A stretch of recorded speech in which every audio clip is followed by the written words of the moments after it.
visited one time, like on the pots with Oh, the yeah. big. Oh, okay. That's, oh, great. Slide rule is. Yeah, he was going to bring a slide rule one. Oh, Yeah, they talked about slide rule. yeah, I remember. I think I still have it laying around in my desk. Like, Oh, you do? True. Really good time to get the yeah. Lord, What's that? oh, Abby hands hand Abby napkins. So Abby. Oh, nice, nice, very nice. Your brother, sister. Yeah, yeah. There's a sister in Scott's. Scott's one. Oh, that's your sister? Oh, that's great. No, there's Scott. Yeah, and then sister. To, yes, and she couldn't make it out. She just had eye surgery. Cataract surgery. So she couldn't fly. I remember that he told me his sister. She was younger. She was. That's your aunt. She was born in the States. She was born in England. I remember, yeah, he was born in England. Where were the grandparents? Hungary. Yeah. And kind of Both in story. Yeah, I don't know if they met. They're both. My grandpa wasn't in Hungary when the Nazis took over. But they left before. They left beforehand. I think he was in Israel. He was an early Zionist, and he spent some time there. And then when the war broke out, since Israel was a British colony, he served in the British Army. And that's how he ended up in England after the war. And, So he went to Israel then? yes. I always remember you guys. And I said, I think that's going to be desert. I'm not exactly sure. I don't know exactly either. I think it seemed like, I really don't think it was like, lack of floor and fun. I think it was like desert. It was pretty. Well, that was like one of the opinionated things that he kind of said stuff like that. You want to hear something terrible? Well, I'm sure if you went to Israel, you'd love it. But, yeah, and Later that day, I think I've heard him say that too. Political reasons. Right. I never thought it was political. I thought it was more, because he was looking. He was looking. Yeah. But he got a chance to vote. And, he did vote. Vote by mail. Thank goodness. oh, I still know it. That's real like years ago. She was out here. Yeah, I was able to participate. They see a lot of history. Yes. I looked at the picture that he had. You were very much. And I thought they had the same nose. I used to. Yeah, she's really pretty. She died before I was born.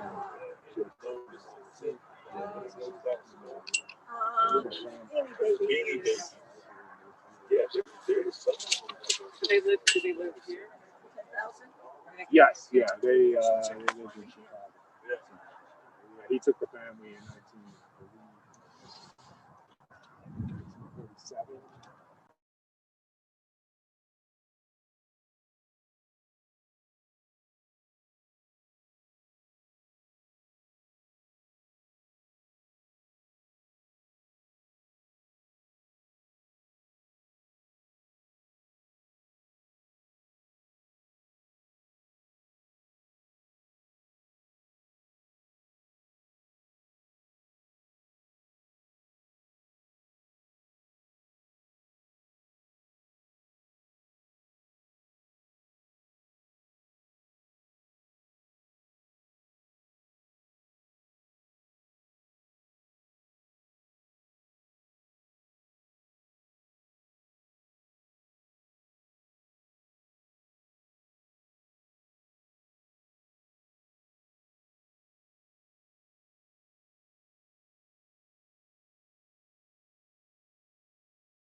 some lady was walking.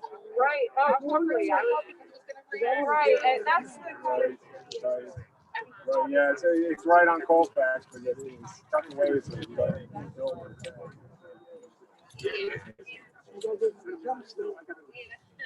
Get 30 gallons. that's happening. Oh, no. It's under, it could be 0, it could be 5 feet. Get some bread and butter, or don't get anything. You don't need it. There's a guy up there. Oh. Oh, no. It's hard. Keep seeing Yeah, yeah, I was gonna say. Ours seems to, I was doing medical sales.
Good afternoon, everybody. Thank you for joining us. Funeral of Jerry. I know many of you are here, not just as people who have responded to an email or a Facebook post that we are having a funeral. We need a minion, as is often the case, but because you knew Jerry, and you did to pay your last respects. And I know that the family, Stacy, Howard, and Scott, Emily, appreciate your presence here today. So I want to crowd in a little bit, social distance, of course, kind of show your warmth as in your care as your family goes through this very difficult time. You know that Jerry is going to be buried right next to Sharon, right over here. So 5 years ago, when Sharon passed. So talk a little bit about Jerry, share some memories and prayers, and here to do the final act of kindness. Chesed Shal Emes, as it's known in Hebrew, where we bury our loved ones.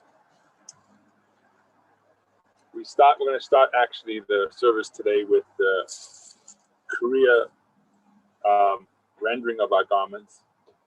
And there are a lot of what we do at his funeral is customs. A lot of what we do after the funeral are customs.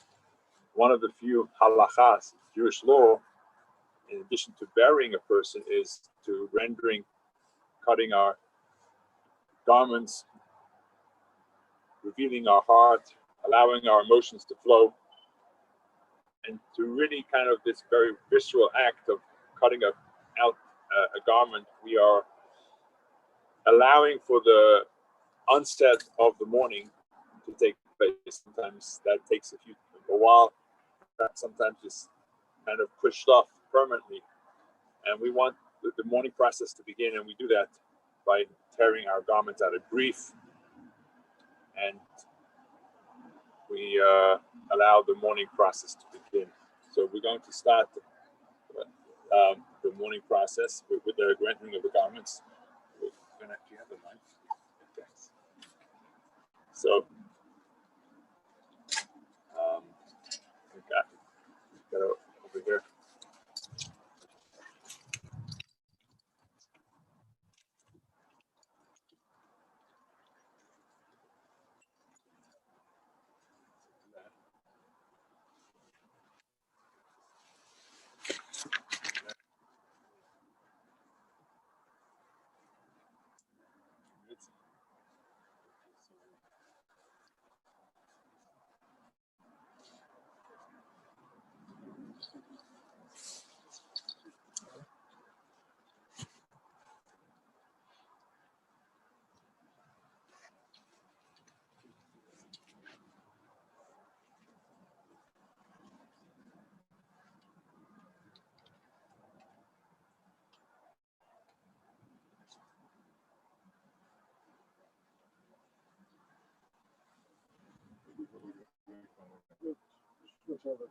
Shirt? Yeah, this should be blue shirt.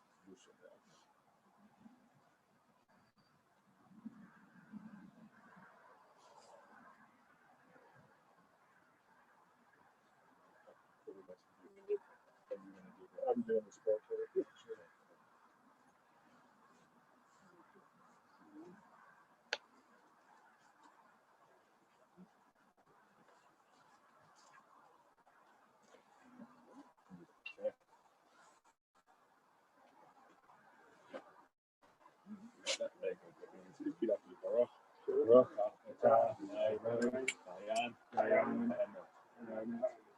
And this prayer that we just said is a prayer that we acknowledge God as being the true judge. And while death is a very painful experience for us to go through, and of course for this family who remains behind, still our tradition teaches us that God has his ways even when they are difficult to comprehend. And we express this idea at the funeral by saying, "Blessed be the true judge," and we accept his judgment, as difficult as it may be.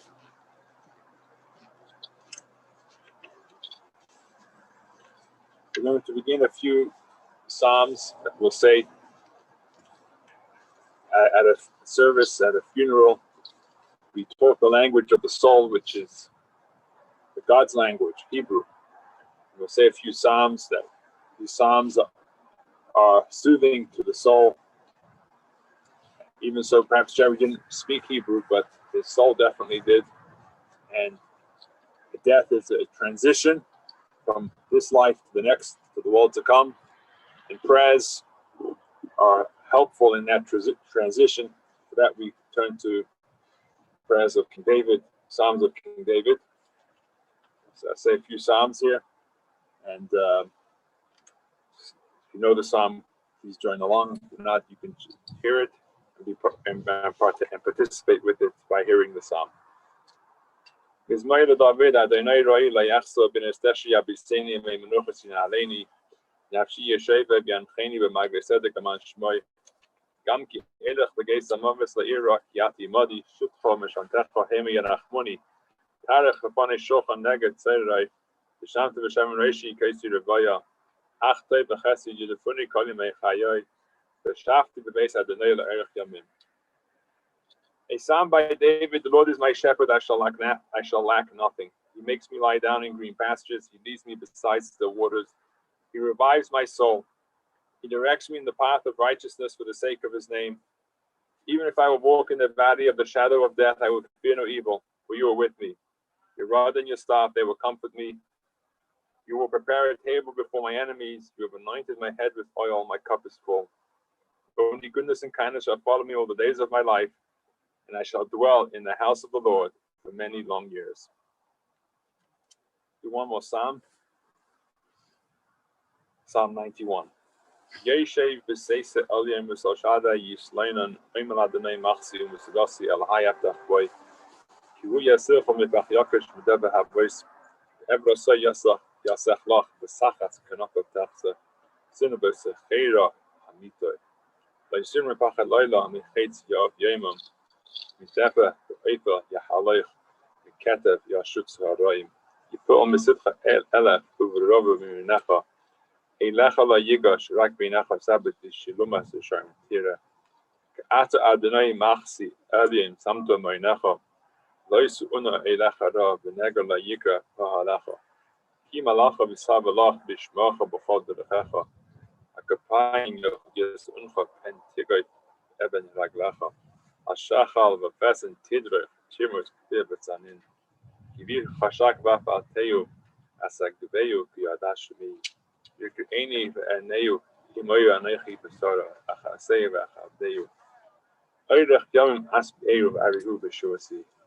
of the words, many themes in that psalm. One of the themes is that God says that God is with us in our distress. This is a comforting thought as we walk in the valley of the shadow of death, which is basically what a funeral could be. We know that God is with us in our distress, which means He's there to comfort us. In fact, if it wasn't, it's said that if it's not for God's comfort, it would be difficult for humans to overcome the grief of the loss of a loved one. But God comforts us. He allows us to heal. That's my blessing to you and each and every one of you. That's what your Father would have wanted from you, wants from you, to move on and to continue to do the things you love to do in your life. Even so, as you fulfill the Shiva and then the mourning process, but continue to live life as much as you can, as He wanted you to do. We're going to hear about Jerry today. I know many of you could probably get up here and talk and share your own memories. And I encourage you to do so actually with the family directly. Reach out to Scott, Howard, Stacy, and share with them a memory you had of their father. But today we will hear from the family, who will share a few memories. And please give your attention. We're going to ask who would like to go first. Howard, okay.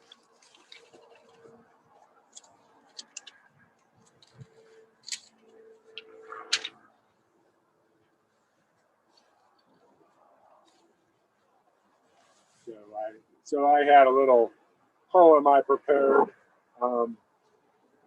Doesn't really rhyme, but I think it's kind of nice, and I'll go ahead here. So, kind of how my dad raised me and the memories I had of him and the role he played in my life. So here goes.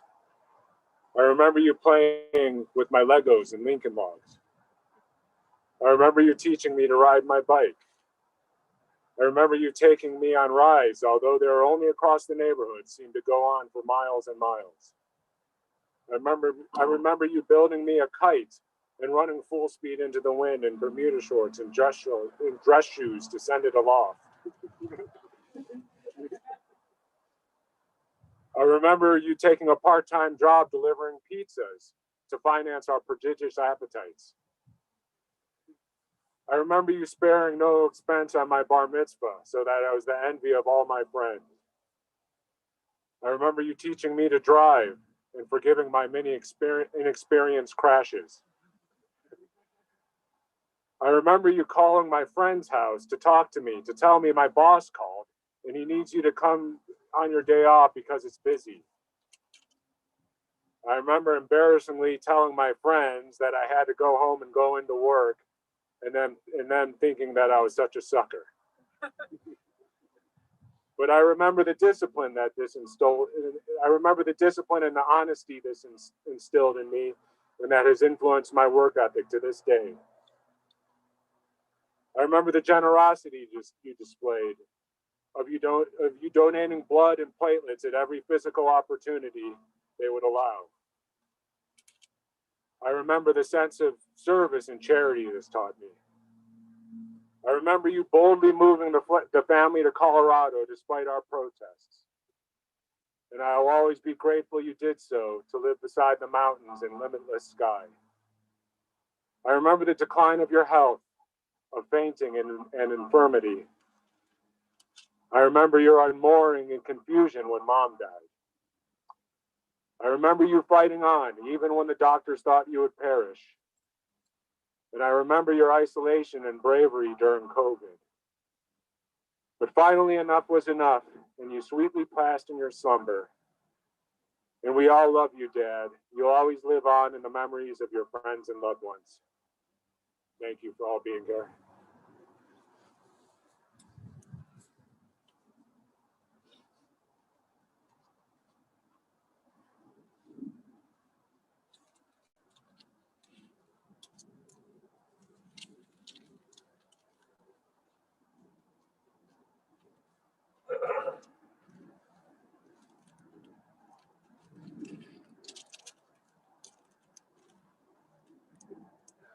Remembering my dad.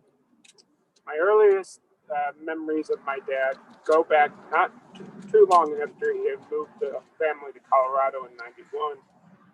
I was a Boy Scout, and he would often take me and my scout friends on camping trips. I tended to be a little lazy and have him carry most of the gear. If not for him not liking rock and roll, I would not have developed my love of classical music. I would go to a few classical concerts over the years with him, and they were always fun. But the most fun would be when we would go to the Denver's car shows, most times every year when we could. All in all, there are too many memories to speak of here, but without my dad's guidance, help, and being there for me for 38 years of my life, I wouldn't be the man I am today. I will forever miss him. Love you, Dad.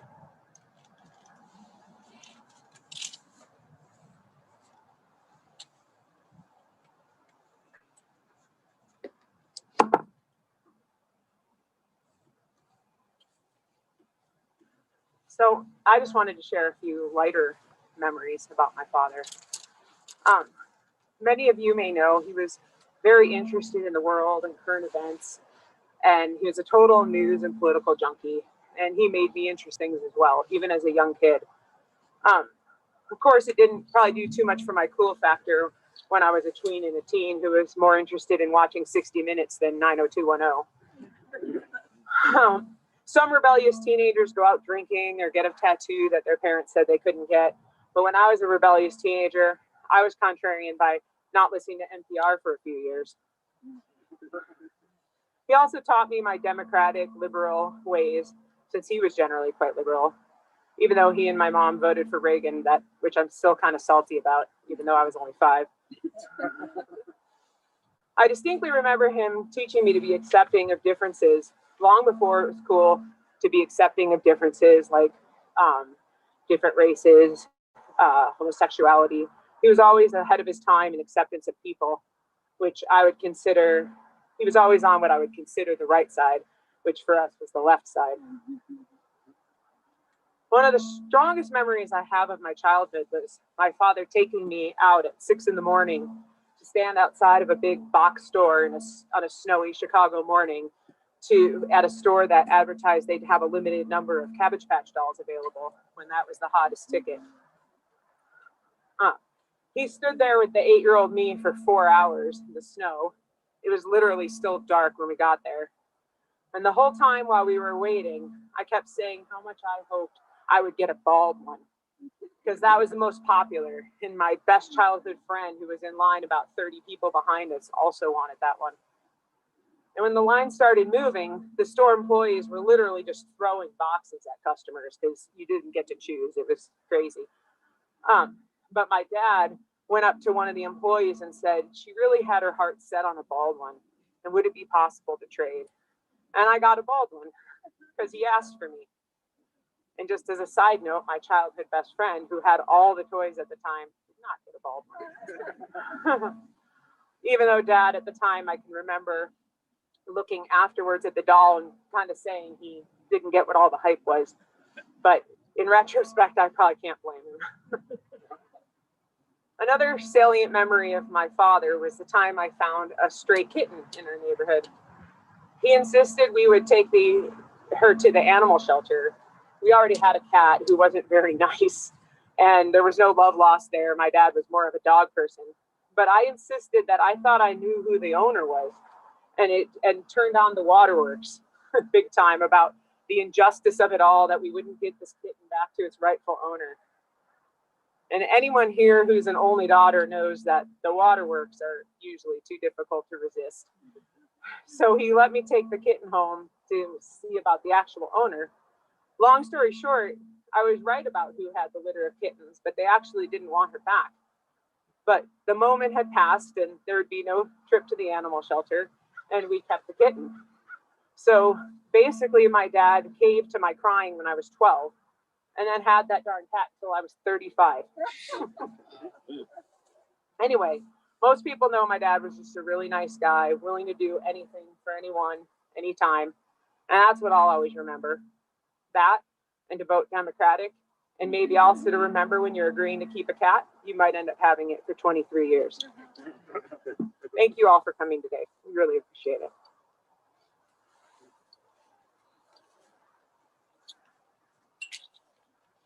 That was beautiful. Thank you, Stacy, Howard, and Scott. Beautiful. I'd like to share a few of my memories. I'm sure I speak on behalf of the community who's here with us today. Some of those memories, but we truly loved your father. I think everyone who got to know him in Shoal, you know, when he was there, they would greet him, and when he wasn't there, they would ask after him. Where's Jerry? How's he doing? And he was missed when he couldn't attend services. And he really did enjoy coming to services. He enjoyed every Shabbos that he was able to be there. And I can still see him, you know, kind of making his way down the path at top speed, sometimes with a walker when he had a walker. But otherwise, you know, trying to get to shore as quickly as possible, that would often come a little late, but he would still try to be there as fast as he could. I always used to wonder, I said, you know, wouldn't it be great if Westminster had 10 more Jerrys? Where can I find them? If there's one, there's got to be 10. But and it would be so great for the minion. We would always have a minion. We would always have people coming to classes and to programs. But Jerry was unique, and there was really only one of him. And we really enjoyed him coming to Shoal, and people enjoyed him being there. Jerry was born in England, which he took great pride in, and I took special affinity knowing that I had a fellow Brit in Shoal with me, even though he was not before when he left the United States. He was born to his parents, Janke and Zoltan, or Frume and Israel. And he was born in a place called Peterborough, which I had not heard for many years until I moved to Colorado and heard it from Jerry. His father actually served in the British Army, and the family moved from England in 1948 to Chicago. Jerry was just 4 years old, and he went to school. Part of his schooling, he was a distinguished high schooler, and was an honor student at Roosevelt High. I remember Jerry coming to Chabad for the first time. We had moved into countryside, which was about a mile away from Jerry's house, and he had received an email or a letter, a notice in the mail, and we were doing a class at night.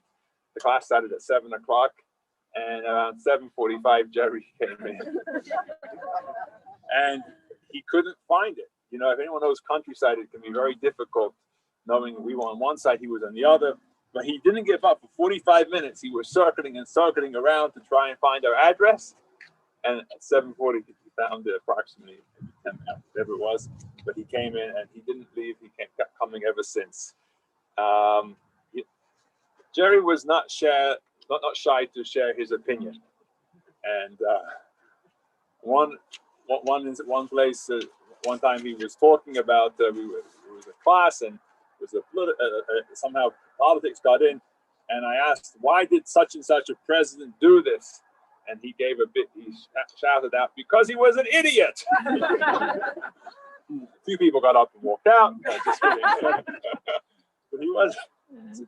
But that was Jerry. You know, he was going to say what he had to say, regardless if you liked it or not.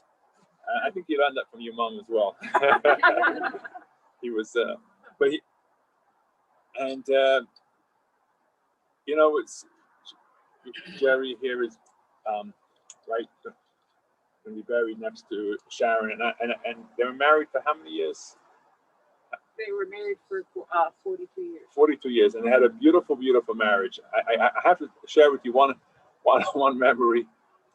They came for Shabbos dinner, and after Kiddush, everyone said good Shabbos, and I think Jerry or Sharon turned to each other and gave each other a beautiful peck on the cheek in front of everybody, and said good Shabbos. I was like, okay. But it was a beautiful memory, and it was you could see the love and the affection they had for each other, and you know, I think that says a lot. For each of us to remember that level of care they had, and we know that Jerry's kids, the children who are here today with us, share those memories, and we cherish those, and I hold on to them. Your parents, both of them, are looking down upon you, and you know the way you keep your parents alive is by holding on to these memories, but also by emulating their ways and their love and their care and the generosity that was spoken about before. And the more you do so, especially in the first year, the mitzvah, the good deeds that you do in their memory is truly a blessing for them as your father, neshama, goes upon high and enters into the world to come, his everlasting resting place.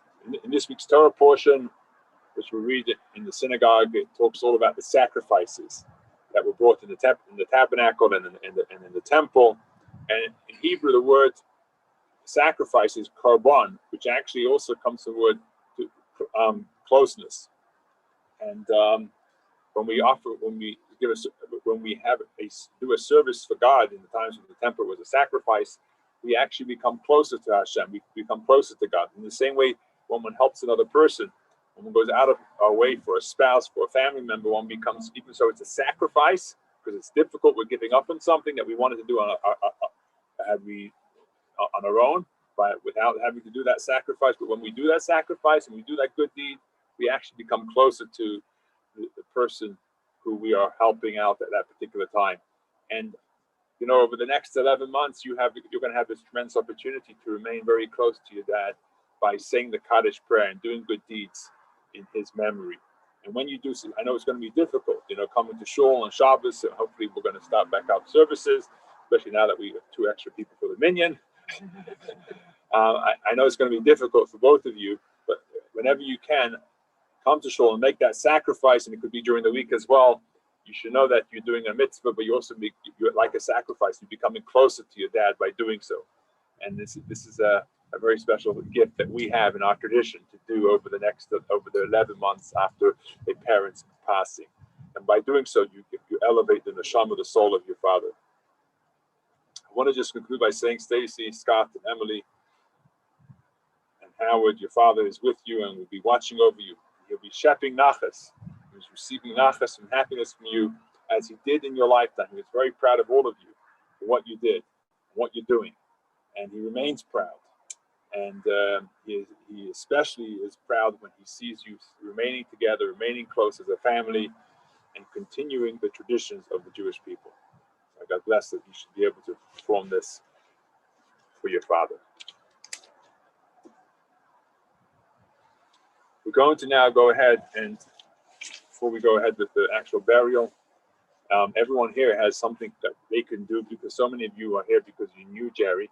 In our tradition, at the funeral, there's a unique opportunity that is kind of a benefit both ourselves and, of course, benefits Jerry. This opportunity is to forgive and to be forgiven. So, and to be forgiving. Sorry. So we ask you to, on one hand, each of every single one of you who knew Jerry, to on one hand forgive Jerry for anything that you feel is on your heart. Totally forgive, let go of. That way, Jerry can continue on his journey. His soul can continue on its journey. And then, of course, ask for forgiveness. Ask Jerry anything that you may have done that would have been hurtful. At this point, ask for forgiveness, and I'm sure in Jerry's his state, his very totally spiritual state, that forgiveness will be forthcoming. And by doing so, we kind of let go of anything that might be holding the soul's journey onward, and allow it to go forward into the world to come. So we're going to take a few moments out. If you don't have anything to think about on the forgiving or forgiveness theme, just think of something very positive about Jerry in your mind, and we'll continue the service in about 30 seconds.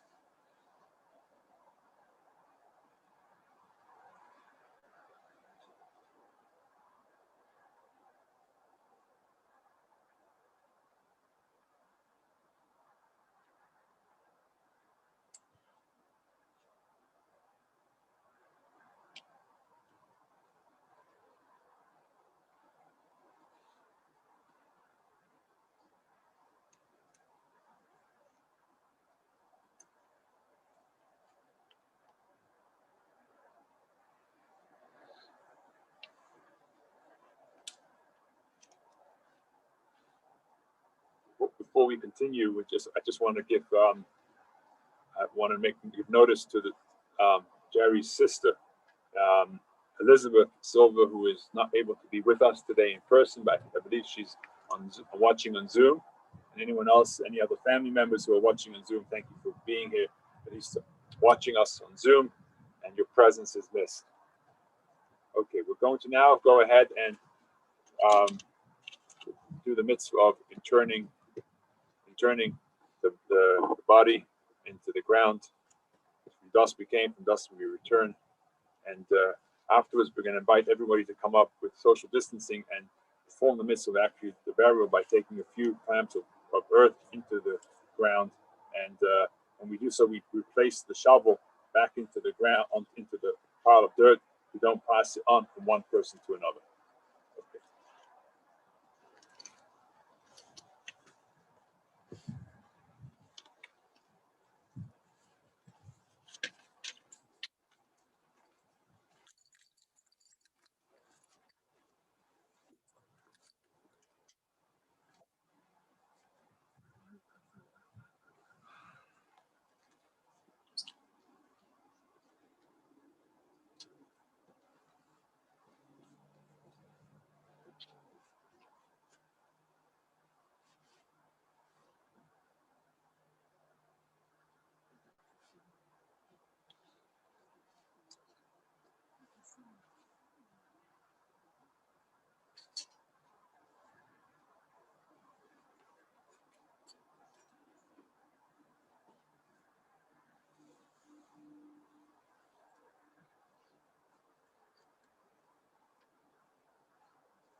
first shovel, just the first shovel, and put a bit of earth on the upside down side of the shovel just to show our kind of displeasure, but kind of our discomfort.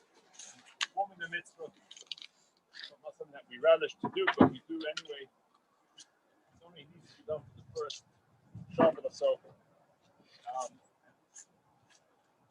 Just at the very beginning, all the other shoveling can be done using the correct side of the shovel.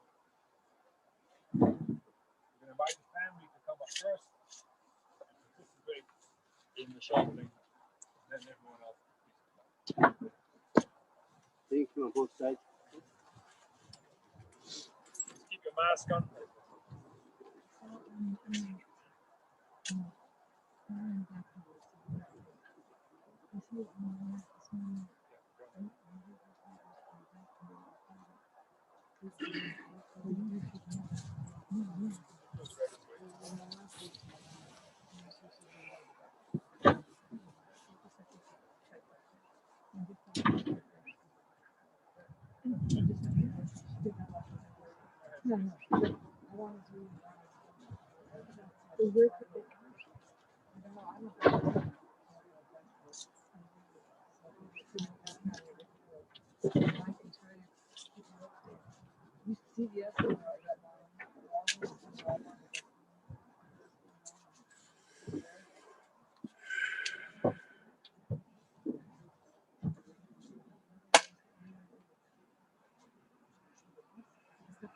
Everyone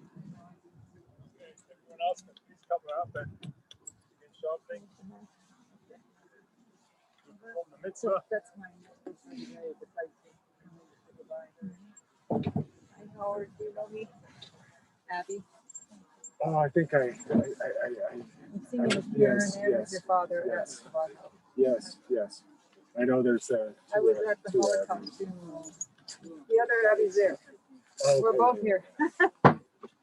Well, thanks for making it. I met your father, so it made it really important for me to do. But I'm glad. How are you? Bye-bye.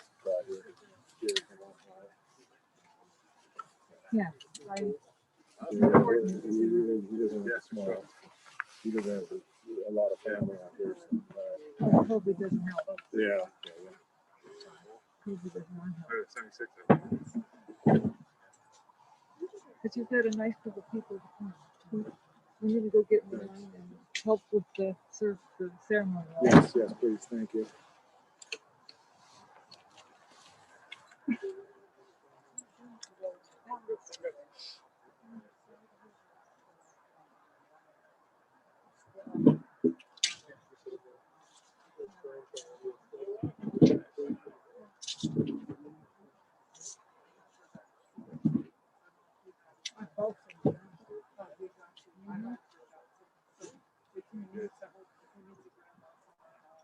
Okay, cool. This ground here is so tough. No, it's this area, this cemetery.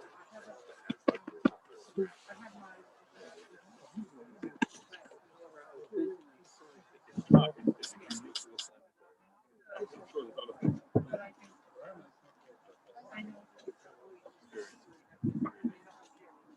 Not all, it's not, it doesn't. Yeah.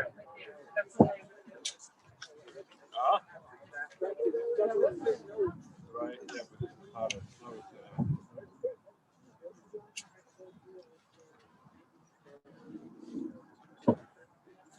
The books are cottage prep. Yes, sir.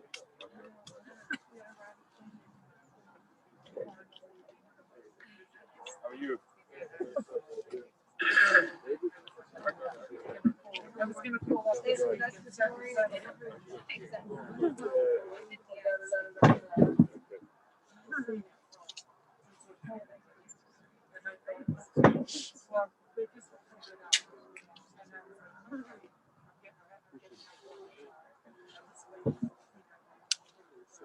How are you? Moshe. Howard, with your permission, we're going to play some books with your dad. Is that okay? In case he gets bored. Certainly. Certainly. Yeah, it's actually a big merit to have bookberries. Silver books? Yes, it is. Okay. Unless you want to take one home with you. I actually, You have one. I see you have one. I'm trying to brush up on some of those photos. Okay, we're gonna do that very soon. But yeah, I think that's great. Very thoughtful. Yeah. Hi, Joe. How are you? How are you? Good. Let's get some of the heavy lifting guys. If you are waiting, that you can just come around on this side. Is everyone done some? Did you? You did? Okay, good. And then, do you want to? Yeah, put the guys come in.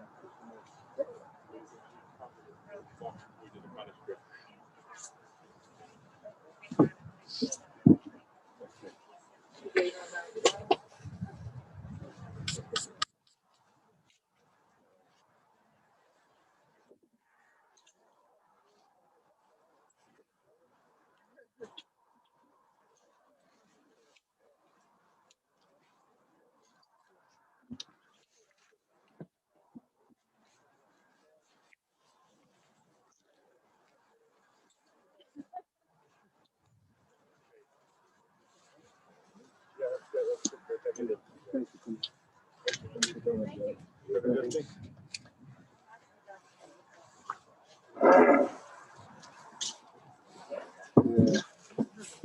The only good is I didn't visit them more often. It's all right. It's all right. It's a custom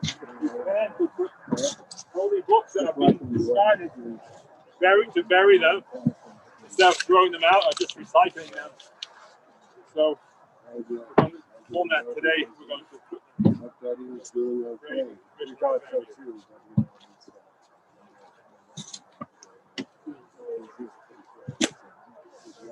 He was pretty friendly.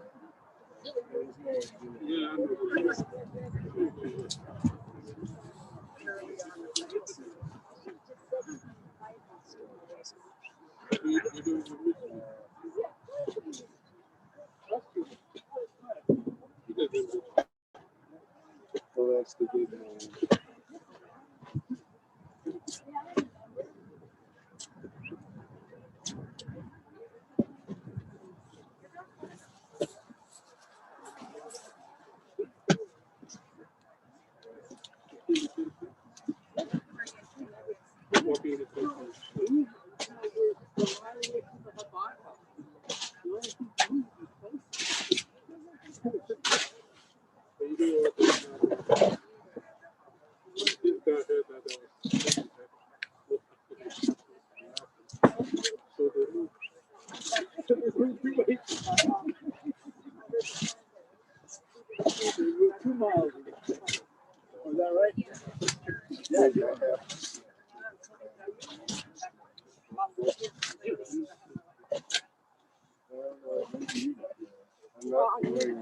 It's actually from the beautiful Polly.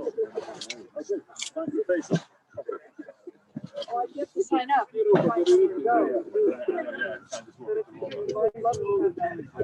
Okay. Do we have some heavy lifters? Can they do it? Are they going to cover the? Can you guys help? Can you guys help? No? Responsible for Yeah. the last. They will do. Can you get that spray again? Yes.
Let's close over here and do the cottage prep while we have a minute. Okay. Okay. We'll do the cottage prep. I'm sorry, I know you really do. Come stand over here. And do the cottage prep. Can you please come a little closer so we can have a minute for the answer and responding of the cottage prep.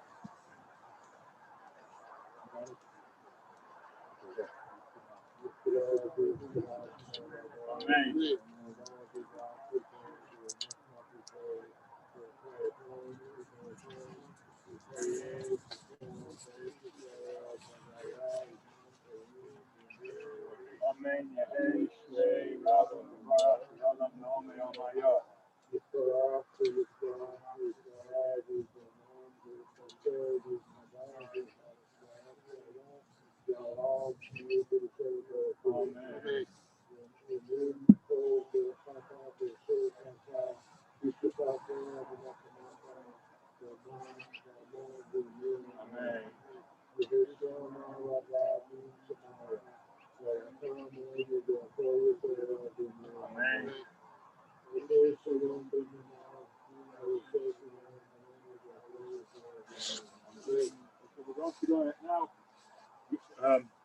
The Hunvald family begins what's known as the Shiva, the 7 days of mourning, and it's actually a mitzvah for us to console the mourners during this period of time.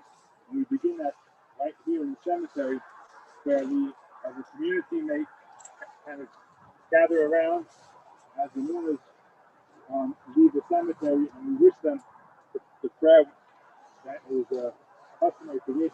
May the omnipresent, may the God Almighty console you amongst the mourners of Zion and Jerusalem. And with these words, they go home and they begin the mourning process of 7 days of mourning. So I'm going to ask everyone to please have 2 lines as we kind of exit from the cemetery.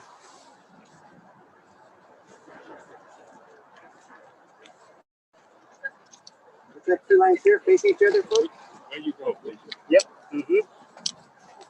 Do you want to stay back and finish this, or do you want to? Okay. Well, you could decide that afterwards. While we're going to. Yeah, I wouldn't mind doing it. Okay, that's just not. I don't know, whatever's customary. Okay, well, right now we'll do this, and then if you want to stay back.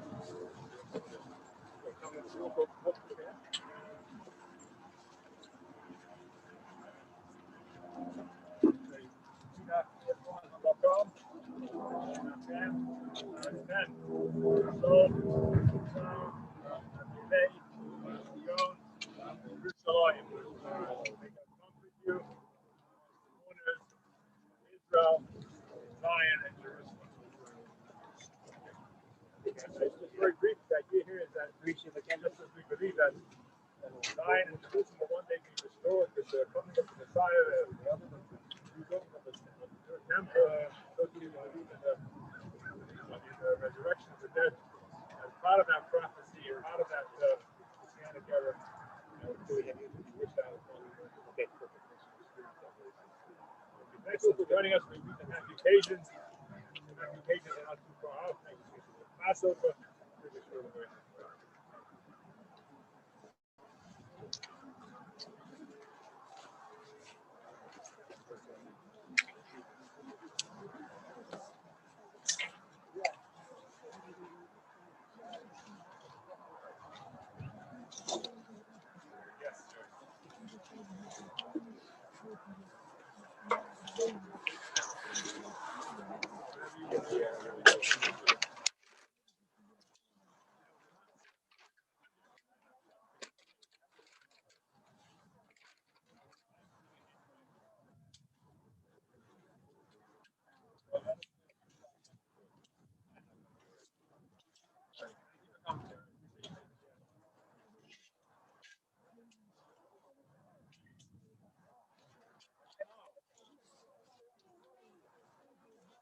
Yeah, I know, it's very easy to do that. Evacuate.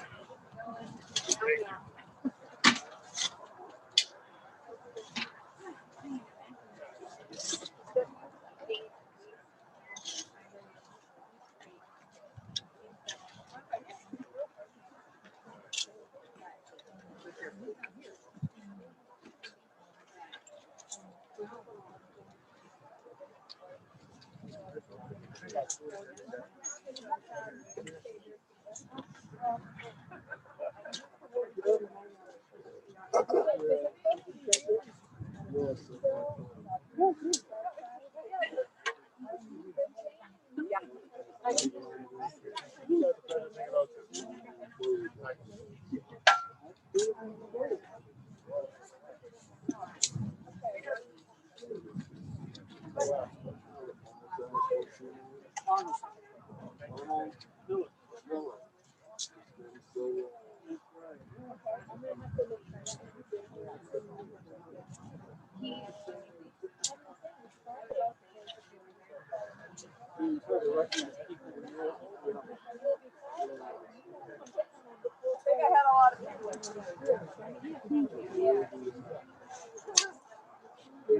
you.